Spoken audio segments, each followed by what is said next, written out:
Good morning. This hearing will come to order. Today's hearing is entitled The National Security Implications of Climate Change. The seeds of the Second World War and the Holocaust were sown in the worldwide depression of the 1930s.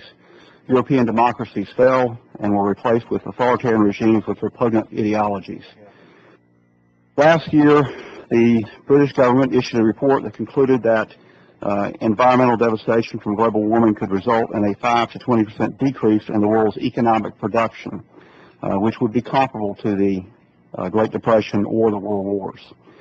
The report concluded that global warming could result in hunger from diminished agricultural production and fisheries, water shortages, epidemics, coastal flooding that could displace as many as 200 million people.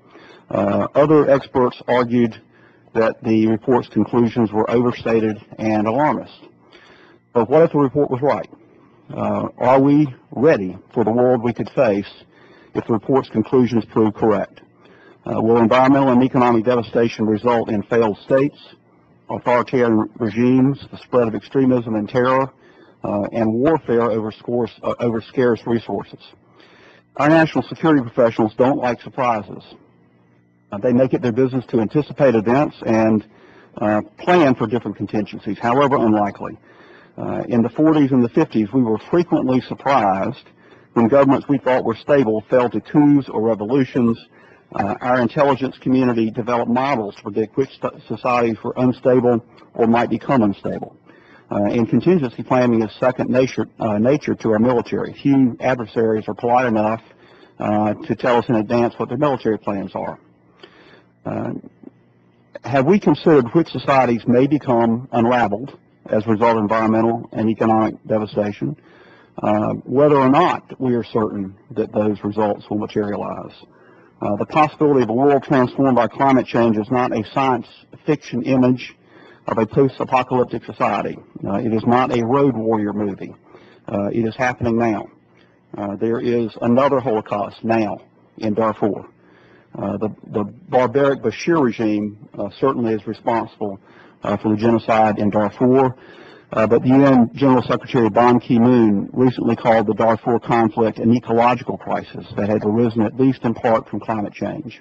Arab tribes and African tribes lived together more or less in harmony for centuries, maybe millennia. The precipitation in what was already an arid region has declined by 40% in the last 2 decades. As the Sahara moves south into what had been sub-Sahara Africa. There is no longer enough water, both for Arab herders and for African farmers. The fighting in the Sudan has resulted in 400 to 450,000 deaths. 2.5 million people are living in refugee camps, and 4 million people in Darfur, about half the region's population, depend on food assistance to survive. How many struggling governments in developing nations will collapse from the economic consequences of global warming?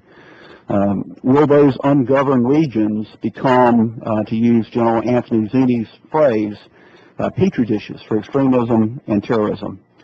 The consequences of global warming affect the work of many committees of this Congress.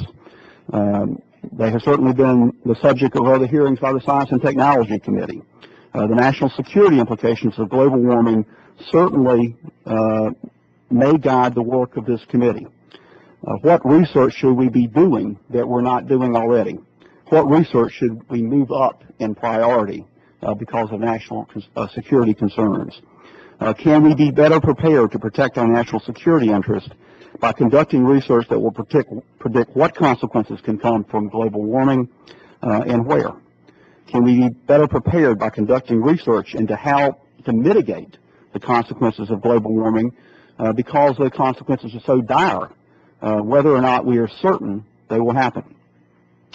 To give just one example of the decisions this committee faces, this committee fought for years the decision to eliminate sensors designed to collect climate-related data from the INPO satellites, the National Polar Orbiting and Orbiting Operational Environmental Satellite System.